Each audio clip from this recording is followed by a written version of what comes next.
Sarah Martinez was 8 years old when she first heard those words that would follow her for years to come. "Don't cry, princess," her older brother Jake sneered as she sat on the playground, tears streaming down her dirt-stained cheeks. The other kids had pushed her off the monkey bars again, and her pink dress was torn at the knee. The small town of Cedar Falls wasn't kind to girls who dared to play with the boys. Sarah had always been different from the other girls in her third-grade class. While they played with dolls and talked about princesses, she wanted to climb trees and race bikes. Her mother, Maria, worked double shifts at the local diner to support them after Sarah's father left when she was 5. There was no money for fancy toys or pretty dresses, but Sarah didn't mind. She preferred her worn-out sneakers to shiny patent leather shoes anyway. School was a battlefield for Sarah. The boys saw her as an easy target because she was small and quiet.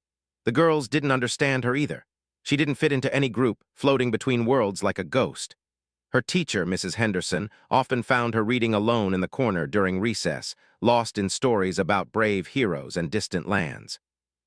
Jake was 3 years older and seemed to take special pleasure in making her life difficult. He was popular, good at sports, and everything seemed to come easily to him.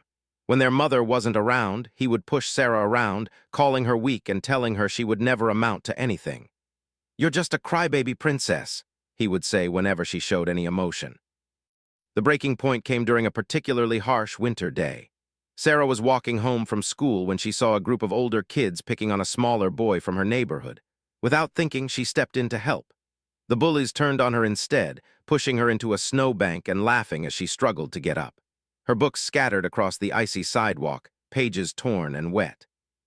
That night, as Sarah sat in her small bedroom, she made a promise to herself. She would never be called weak again. She would never let anyone push her around or call her princess in that mocking tone. She didn't know how yet, but she knew she had to become stronger. Maria noticed the change in her daughter immediately. Sarah started asking about their family history, wanting to know about her grandfather who had served in the military. She began doing push-ups in her room and running around the block every morning before school. When other kids teased her about her strange new habits, she ignored them completely. Her grades improved dramatically as she threw herself into her studies with the same determination she applied to her physical training. She read everything she could find about strong women throughout history, from Joan of Arc to modern female athletes. Each story fed the growing fire inside her. The town of Cedar Falls had never seen a girl quite like Sarah Martinez. She was quiet but fierce, small but determined. Most people didn't notice her transformation yet, but something was changing. The scared little girl who cried on the playground was slowly disappearing, replaced by someone much more dangerous. By the time she reached 5th grade, Sarah had developed a reputation. She wasn't the girl you picked on anymore. She had learned to fight back, not with tears or complaints to teachers, but with a calm, steady strength that made others uncomfortable. When Jake tried his old tricks, she would simply stare at him with those dark eyes until he looked away. The other children began to whisper about her. Some said she was weird, others said she was scary. Sarah didn't care what they said anymore. She had found her purpose, even if she couldn't name it yet. Every insult, every princess thrown her way only made her more determined to prove them all wrong. Her mother worried about her daughter's intensity, but also felt proud. Sarah was becoming independent and strong, qualities Maria knew she would need in a world that wasn't always kind to women. Sometimes Maria would find Sarah in the backyard, practicing military-style exercises she had learned from library books about basic training. The small-town gossips had plenty to say about the Martinez family. A single mother raising 2 kids, working long hours, and now a strange daughter who acted more like a soldier than a little girl. But Sarah had learned to tune out the noise. She had bigger plans than anyone in Cedar Falls could imagine. As 6th grade approached, Sarah had grown taller and stronger. Her quiet confidence was beginning to intimidate even some of the older boys. She still didn't have many friends, but she didn't need them. She had her books, her training routine, and most importantly, her unshakable determination to become something extraordinary. The foundation was being laid for something remarkable. Every taunt, every "don't cry, princess," was fuel for a fire that would eventually burn brighter than anyone could predict. Sarah Martinez was no longer the crying girl on the playground. She was becoming something else entirely, something that would one day shock the very people who had dismissed her as weak. The transformation had begun, but this was only the beginning of her journey. High school changed everything for Sarah Martinez. Cedar Falls High School was bigger than her elementary and middle schools combined, drawing students from several surrounding towns. For the first time, Sarah wasn't just the weird Martinez girl that everyone had known since childhood. She had a chance to redefine herself. At 14, Sarah had grown into her lean frame. Years of self-imposed physical training had given her an athletic build that most of her classmates envied. She joined the track team immediately, surprising everyone by outrunning boys who had been training for years. Her times in the mile and 2-mile events were breaking school records that had stood for decades. Coach Williams, a former Marine himself, noticed something special about Sarah from day one. While other students complained about hard workouts, Sarah pushed herself harder than anyone else on the team. She would show up early for practice and stay late, always asking for extra drills and more challenging exercises. "Martinez," Coach Williams called out after a particularly brutal training session. "You've got heart, kid. Have you ever thought about the military?" Sarah's eyes lit up for the first time anyone could remember. The military had always been in the back of her mind, but hearing it from someone she respected made it feel real and possible. Her academic performance was just as impressive as her athletic achievements. Sarah had developed an incredible work ethic, studying late into the night and maintaining perfect grades in all her classes. She took every advanced course available, from calculus to physics to psychology. Her teachers were amazed by her focus and determination. Jake, now a senior and star of the football team, watched his little sister's transformation with growing unease. The power dynamic between them had completely shifted. Sarah no longer flinched when he raised his voice or tried to intimidate her. Instead, she would look at him with those steady dark eyes that seemed to see right through him. The breaking point between the siblings came during Sarah's sophomore year. Jake had been drinking at a house party and came home looking for trouble. He found Sarah in the garage, working out with makeshift weights she had created from concrete blocks and metal bars. "Still playing soldier, princess?" Jake slurred, leaning against the doorframe. "You think you're tough now?" Sarah didn't stop her workout. She completed her set of military presses and carefully set the weights down before turning to face her brother. She had grown almost as tall as him, and her presence filled the small space. "I'm not playing anything," she said quietly. Something in her voice made Jake step back. For the first time in his life, he felt intimidated by his little sister. The confident bully who had tormented her for years suddenly felt very small. Word spread quickly through the school about Sarah's athletic achievements and academic excellence. College recruiters began showing up to track meets, and teachers started mentioning military academy possibilities. But with success came new challenges. The popular girls at school, led by Jessica Hawthorne, the mayor's daughter, began targeting Sarah with subtle psychological warfare. They couldn't attack her physically or academically, so they went after her appearance and social status. They made comments about her worn-out clothes, her lack of feminine interests, and her intense personality.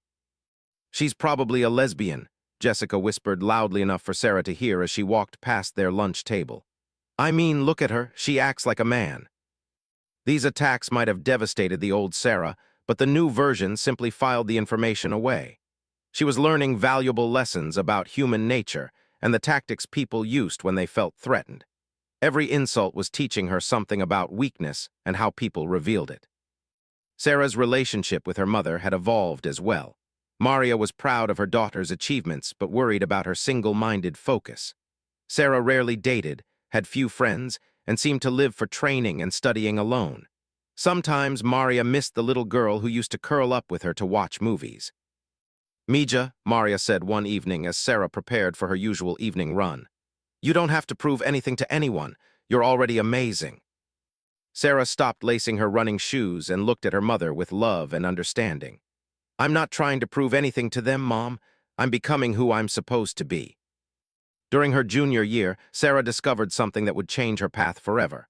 While researching military careers in the library, she stumbled across information about Navy SEALs. The more she read about the elite Special Forces unit, the more fascinated she became. The physical requirements, mental toughness, and elite status spoke to everything she had been building toward. There was just one problem. Navy SEALs were exclusively male. Women weren't allowed in combat roles, and the SEAL program was considered one of the most elite and restricted positions in the military. Most people would have seen this as an insurmountable obstacle, but Sarah saw it as a challenge. She began researching everything about SEAL training, tactics, and requirements. She studied the physical fitness standards and redesigned her training program to meet and exceed every benchmark. She learned about the mental aspects of special operations and began incorporating psychological preparation into her daily routine. Coach Williams noticed the change in Sarah's training immediately. She was pushing herself beyond what seemed humanly possible for a high school student. Her workout routines resembled those of professional athletes or military special forces candidates. "Sarah," he said, after watching her complete a punishing circuit training session, "what exactly are you preparing for?" "The impossible," she replied, and something in her tone told him she meant it literally. By the end of her junior year, Sarah had attracted attention from multiple military recruiters and college scouts. Her academic record was perfect, her athletic achievements were remarkable, and her leadership potential was obvious to everyone who met her. But Sarah had her sights set on something that everyone told her was impossible.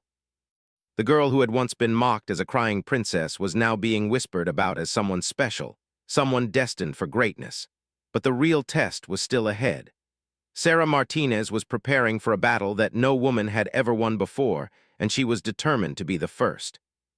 The foundation of physical and mental toughness was complete. Now came the real challenge, finding a way into a world that was officially closed to her. But Sarah had learned something important over the years.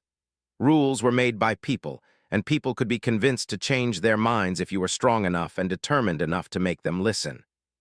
Sarah's senior year brought unexpected opportunities and devastating setbacks that would test everything she had built over the years. The military recruiter who visited Cedar Falls High School that fall was Chief Petty Officer Marcus Johnson, a Navy SEAL veteran with 20 years of service and a reputation for spotting exceptional talent. Chief Johnson had seen Sarah's file before arriving at the school. Her physical fitness scores, academic achievements, and psychological evaluations were off the charts. When he met her in person, he was even more impressed. Sarah carried herself with the quiet confidence of a seasoned warrior, despite being only 17 years old. "Miss Martinez," Chief Johnson said during their private meeting, "your scores are remarkable. You could have your pick of military careers. Intelligence, logistics, communications, any field would be lucky to have you." Sarah met his eyes steadily. "I want to be a Navy SEAL, Chief." The silence stretched between them for a long moment. Chief Johnson had been expecting this conversation, but hearing it out loud was different. He had trained alongside some of the toughest warriors on the planet, and something about this young woman reminded him of that elite mindset. "Sarah," he said carefully, "you know that's not currently possible. The SEAL program doesn't accept women." "Yet," Sarah replied simply. Chief Johnson found himself smiling despite the situation. This girl had the kind of quiet determination that reminded him of his most successful teammates. He made a decision that would change both their lives. "The rules are changing," he said quietly. "Slowly, but they're changing. Combat roles are opening up for women in some branches. If you're serious about this path, I can help you prepare for whatever opportunities come available." That conversation launched Sarah into the most intense preparation period of her life. Chief Johnson designed a training program that would have challenged active-duty special operations candidates. Sarah embraced every brutal workout, every mental challenge, and every seemingly impossible standard with enthusiasm that amazed her mentor. Her daily routine became legendary among her classmates. She woke up at 4:30 a.m. for a 6-mile run, followed by strength training, then swimming at the community pool. After school, she studied advanced military strategy, weapon systems, and tactical operations. Evenings were spent on more physical training, including combat conditioning exercises that Chief Johnson taught her. The transformation was visible to everyone. Sarah had always been fit, but now she looked like a professional athlete. Her mental sharpness had increased as well, and she could analyze complex tactical situations with the skill of a military academy graduate. However, not everyone was supportive of Sarah's unusual path. Jessica Hawthorne and her circle of friends saw Sarah's growing reputation as a threat to their own status in the school's social hierarchy. They began a whisper campaign designed to undermine her. "She's obsessed," Jessica told anyone who would listen. "It's not normal for a girl to be so focused on violence and military stuff. There's something wrong with her." The campaign escalated when Jessica's boyfriend, Brad Mitchell, decided to publicly challenge Sarah's reputation. Brad was the captain of the wrestling team and considered himself the toughest guy in school.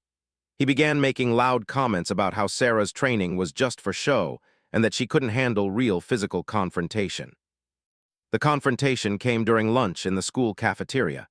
Brad approached Sarah's table where she was quietly eating and studying tactical manuals.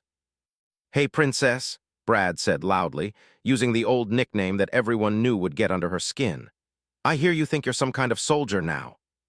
Sarah looked up slowly, her expression calm but alert. The cafeteria had gone quiet, sensing drama about to unfold. "I think you should probably move along, Brad," Sarah said evenly. "Or what?" Brad laughed, playing to his audience. "You'll cry about it. Everyone knows you're still just a scared little girl playing dress-up." What happened next became legend at Cedar Falls High School. Sarah stood up slowly, her movements fluid and controlled. Before Brad could react, she had grabbed his wrist in a combat grip that Chief Johnson had taught her, twisted his arm behind his back, and had him face down on the cafeteria table in less than 3 seconds. "I don't cry anymore," Sarah said quietly, her voice carrying clearly through the silent cafeteria. "And I don't play games." She released Brad, who stumbled backward, his face red with embarrassment and pain. Sarah calmly picked up her books and walked out of the cafeteria, leaving behind a room full of stunned students and a bully who would never bother anyone again. The incident had consequences beyond social dynamics.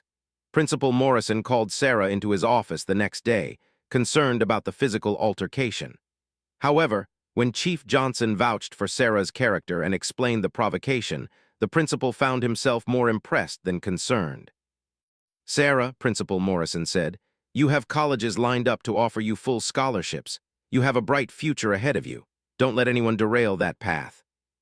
But Sarah's path was about to face its biggest test yet. News came through military channels that the Department of Defense was conducting a pilot program to evaluate women for previously restricted combat roles. It was a limited, experimental program with impossibly high standards, but it was exactly the opportunity Sarah had been preparing for. Chief Johnson brought her the news personally.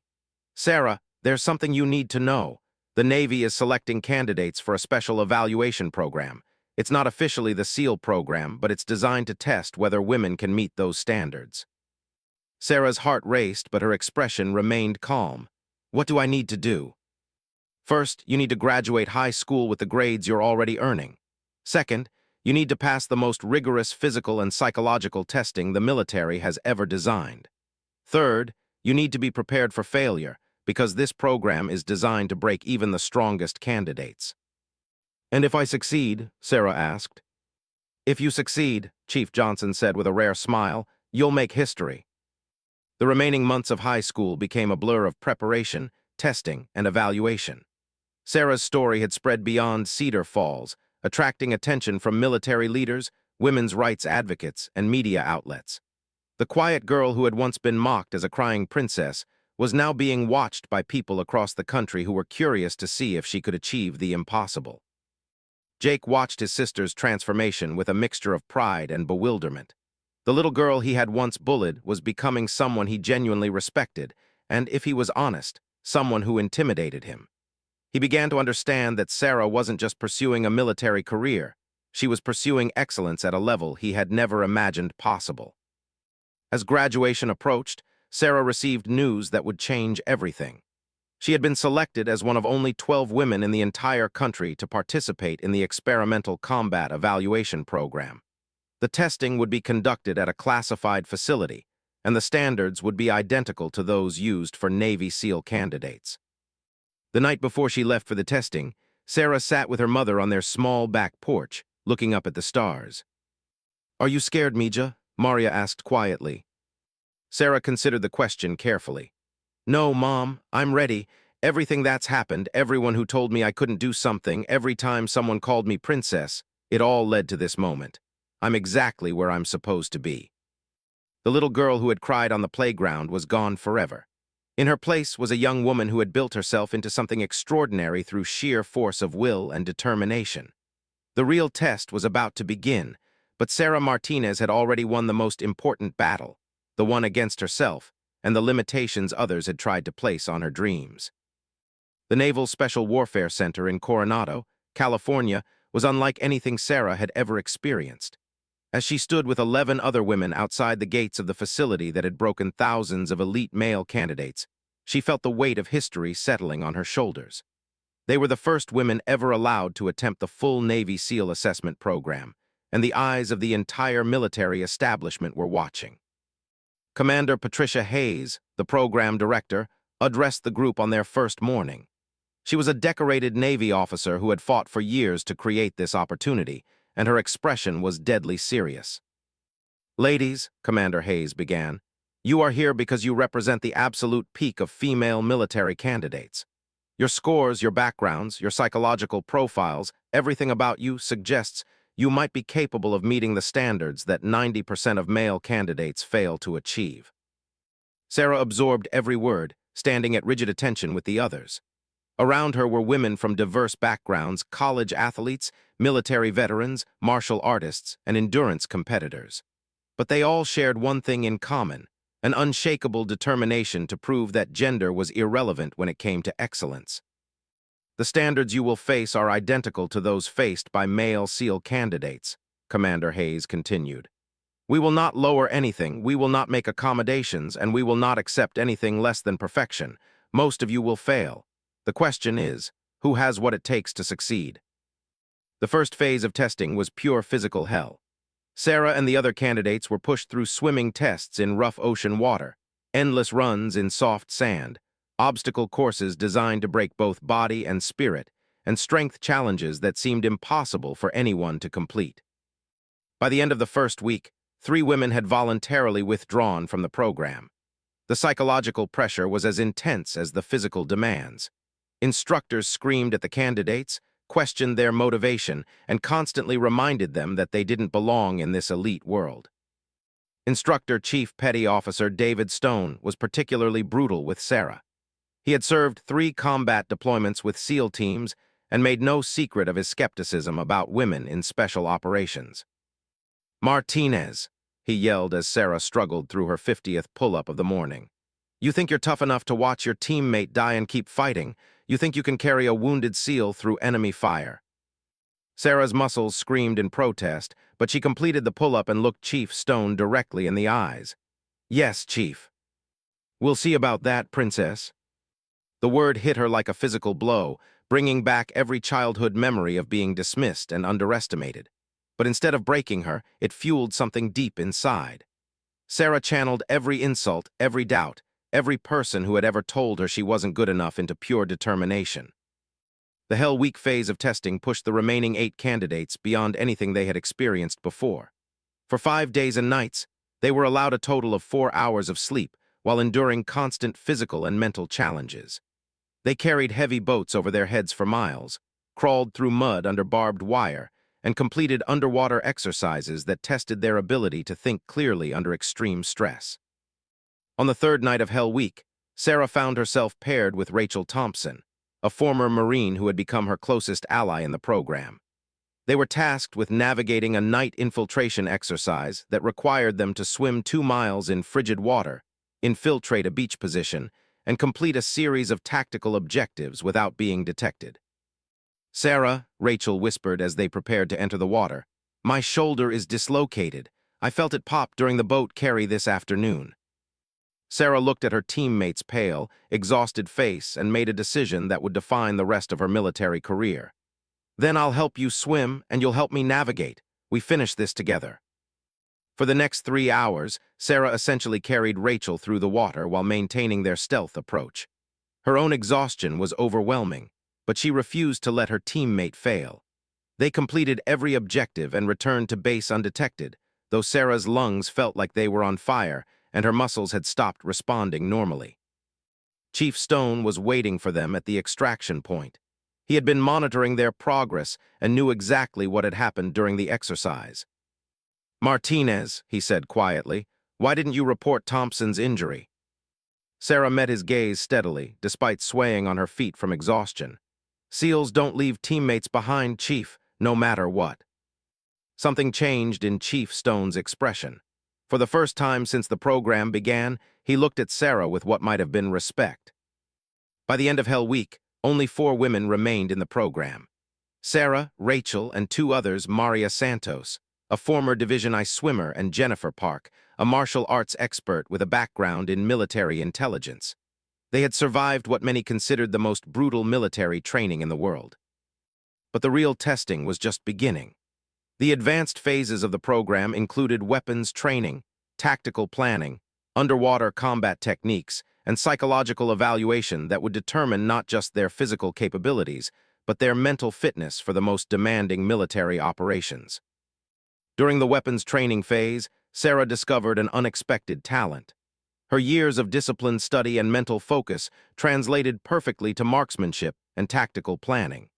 She consistently scored higher than baseline SEAL requirements on every test, from pistol accuracy to complex mission planning scenarios.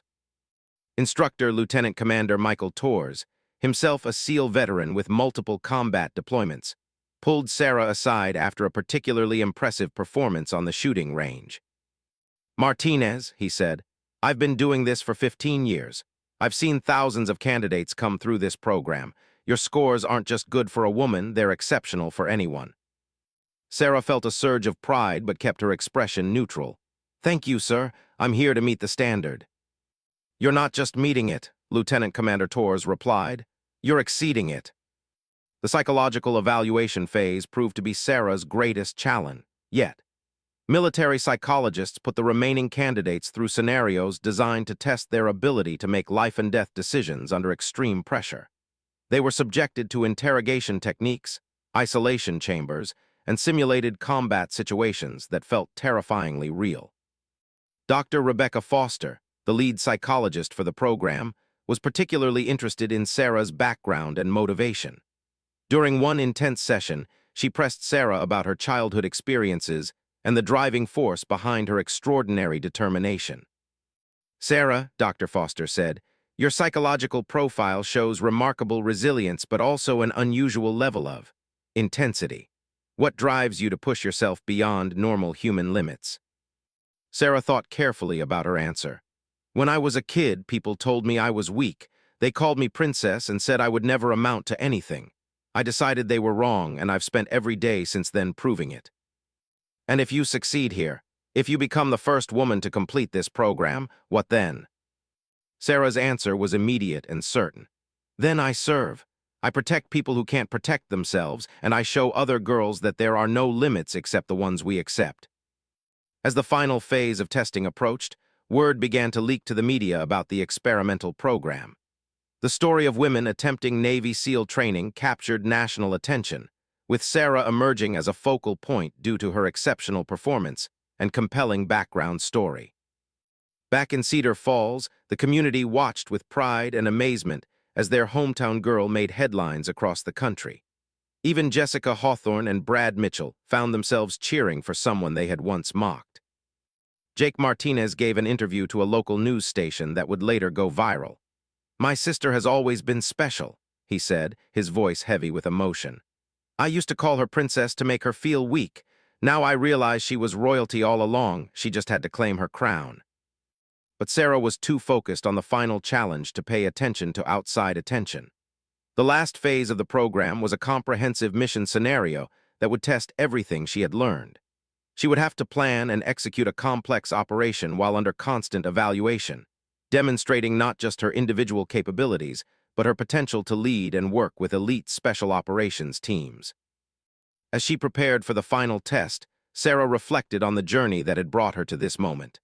From the crying girl on the playground to a woman who was on the verge of making military history, every step had been necessary. Every insult had made her stronger. Every challenge had prepared her for this ultimate test. The little girl who had been mocked as a princess was about to prove that she was something far more powerful. She was a warrior who had forged herself in the fires of determination and emerged stronger than anyone had thought possible. The final test would determine not just her future, but the future of women in military special operations. The final mission scenario would determine not just who passed the experimental program, but who among the remaining candidates possessed the complete skill set required for special operations. Sarah stood in the briefing room with Rachel, Maria, and Jennifer, the last four women standing after months of the most brutal training the military could design. Admiral Thomas Harrison, the highest-ranking officer involved in the program, delivered the final briefing personally. His presence indicated just how important this moment had become for the future of women in combat roles. "Ladies," Admiral Harrison began, "your final evaluation will be a live-fire exercise that simulates a hostage rescue operation. You will plan, execute, and lead a mission alongside active-duty SEAL team members who have volunteered to participate in this assessment." Sarah felt her pulse quicken. Everything she had trained for, everything she had sacrificed, would be tested in the next 48 hours. The SEAL team members who would work with them were skeptical warriors who had earned their status through years of combat experience. The mission briefing revealed a complex scenario. Terrorist operatives had taken hostages in a compound that replicated conditions they might face in real combat deployments. The candidates would have to conduct reconnaissance, develop an assault plan, coordinate with air and naval support, and execute a precise rescue operation where any mistake could mean mission failure. Team leader Petty Officer First Class Marcus Rodriguez, a decorated SEAL with 4 combat deployments, addressed the candidates bluntly. "I'm not going to lie to you. My team volunteered for this because we wanted to see if you could really handle what we do. Some of us don't think you can. Prove us wrong." Sarah was assigned as the mission commander, a responsibility that placed enormous pressure on her shoulders. She would be leading experienced warriors who had initially opposed women joining their ranks. Her tactical decisions would determine not just mission success, but whether the experimental program would be expanded or terminated. The planning phase revealed the depth of Sarah's preparation over the years.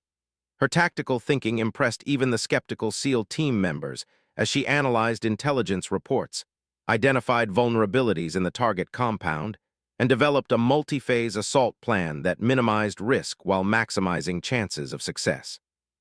"Martinez," Petty Officer Rodriguez said privately after reviewing her preliminary plan, "this is solid work. Where did you learn to think tactically like this?"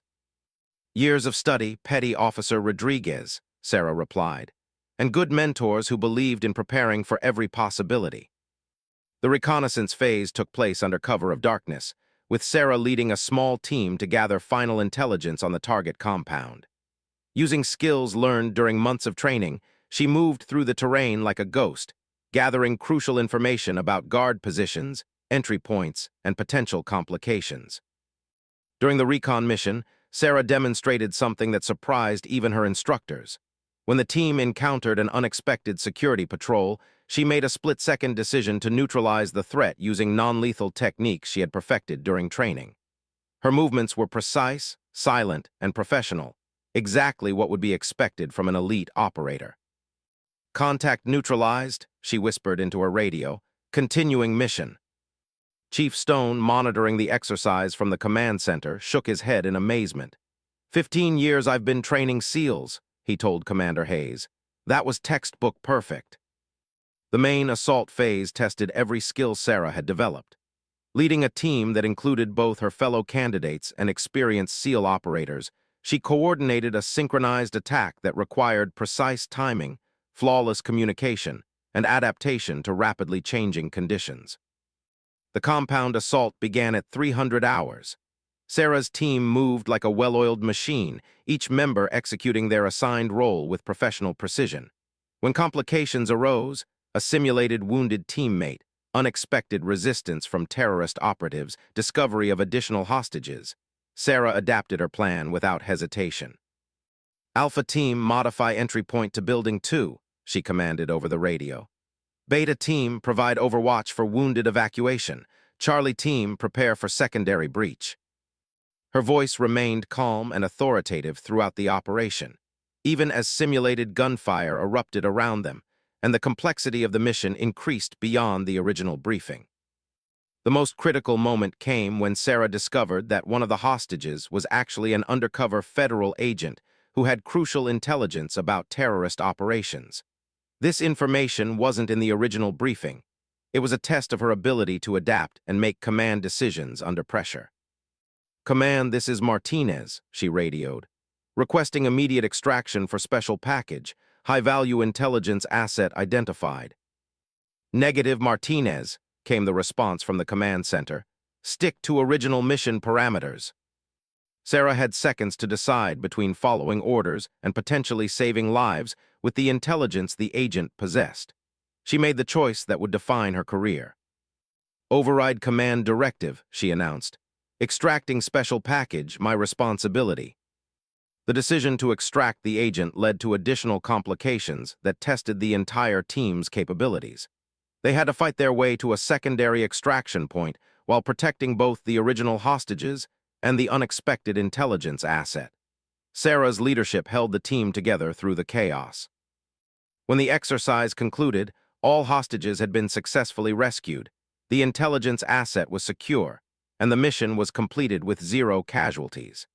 The debrief that followed would determine whether Sarah's autonomous decision-making was seen as excellent judgment or dangerous insubordination. Admiral Harrison conducted the final evaluation personally. Sarah stood at attention in her combat gear, exhausted but proud of her team's performance. "Martinez," Admiral Harrison said, "explain your decision to deviate from mission parameters." "Sir, the intelligence asset represented an opportunity to prevent future terrorist attacks and save civilian lives. The tactical situation allowed for extraction without compromising the primary mission. I judged the potential benefits to outweigh the risks." "And if you had been wrong, if your decision had resulted in hostage casualties?" Sarah met the Admiral's gaze steadily. "Then the responsibility would be mine alone, sir. That's what leadership means." The room fell silent as Admiral Harrison considered her response. Finally, he turned to the assembled instructors and SEAL team members. "Gentlemen, your assessment." Petty Officer Rodriguez spoke first. "Sir, Martinez demonstrated tactical thinking, leadership ability, and decision-making skills that equal or exceed our standard requirements. Her team followed her because she earned their respect through competence and courage." Chief Stone nodded in agreement. "Admiral, I've been skeptical of this program from the beginning, but after watching these women, particularly Martinez, I have to admit they've proven themselves capable of meeting our standards." Dr. Foster added her psychological evaluation. "Sarah Martinez demonstrates the mental resilience, moral courage, and leadership potential we require in special operations personnel. Her psychological profile indicates she can handle the stresses of combat and make sound decisions under extreme pressure." Admiral Harrison turned back to Sarah. "Martinez, you and your team have completed the most comprehensive evaluation program the Navy has ever designed for special operations candidates. Your performance has been exceptional." Sarah waited, knowing that everything she had worked for would be determined in the next few words. "Congratulations," Admiral Harrison said. "You have successfully completed the Navy SEAL assessment program. You are hereby qualified for Special Operations assignment and will be the first woman to earn the SEAL designation." The words hit Sarah like a physical force. She had done it. She had achieved what everyone told her was impossible. The little girl who had been mocked as a crying princess had become the first woman to earn the most elite military designation in the world. But the moment that would become legendary happened next. As news of her success spread through the training facility, a group of newly arrived male SEAL candidates, men who had heard stories about the women's program and remained skeptical, approached Sarah in the hallway. "So you think you're as tough as us now?" one of them said, his tone challenging. Sarah looked at the 6 Marines standing in front of her, men who were trained fighters and confident in their abilities. She was exhausted from months of training, emotionally drained from the pressure, and tired of proving herself to people who couldn't accept her achievements. "I don't think anything," Sarah replied quietly. "I've proven what I am." What happened next would be talked about in military circles for years to come. The lead Marine, a large man with multiple combat decorations, decided to test Sarah physically. He made the mistake of grabbing her shoulder and trying to push her around. The fight lasted less than 30 seconds. Using techniques perfected through years of training and months of elite military instruction, Sarah systematically dismantled 6 Marine tough guys with a combination of speed, precision, and tactical thinking that left them unconscious or incapacitated on the floor.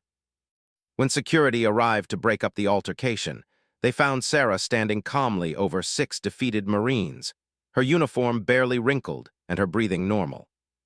"What happened here, Martinez?" Commander Hayes asked. "They wanted to know if I was as tough as them, ma'am," Sarah replied. "I showed them the answer." The incident became the final proof that Sarah Martinez had truly transformed from the bullied child into something extraordinary.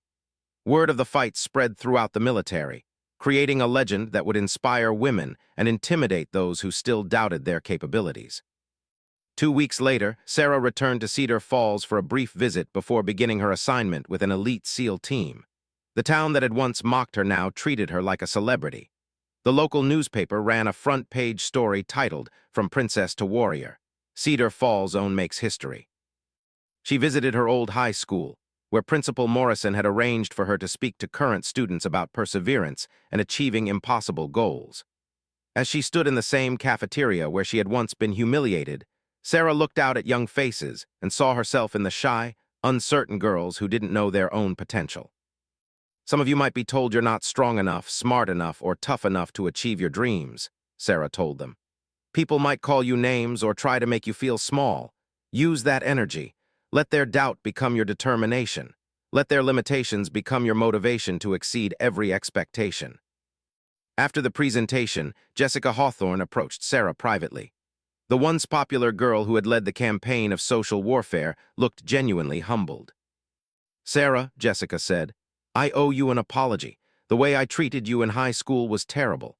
I was threatened by your strength and tried to tear you down because of my own insecurities." Sarah looked at her former tormentor with compassion rather than anger. "Jessica, you helped make me who I am today. Every challenge, every insult, every person who told me I couldn't succeed, you all gave me the fuel I needed to become unstoppable." That evening, Sarah sat on her childhood porch with her mother, both women looking up at the same stars they had watched years before. "So what's next, Mija?" Maria asked. Sarah smiled, thinking about her upcoming deployment with one of the military's most elite units. "Now I serve, Mom.